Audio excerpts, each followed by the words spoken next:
Yo, what's up mga kaibigan, mga idol. So, andito tayo sa Mangaldan. Shout out sa mga taga Mangaldan dyan. So, dahil may nag-request, dito tayo mag-iiwan ng ayuda mga idol. So, let's go! Mga kaibigan, mga idol, dito natin iiwan yung ayuda natin. So, tara, lagyan na natin sa tapat nitong poste na yan. Oh. Ayan lang sa likod. Ayan o. Oh. Yan. So, good luck. Ayan. Sa mga followers ko sa Mangaldan, alam nyo na kung taga rito kayo. Itong lugar na to, ayan o. Ayan. So, ano pa hinihintay nyo mga idol?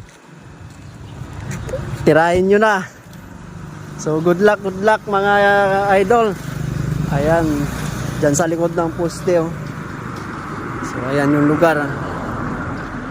So, kung alam nyo to,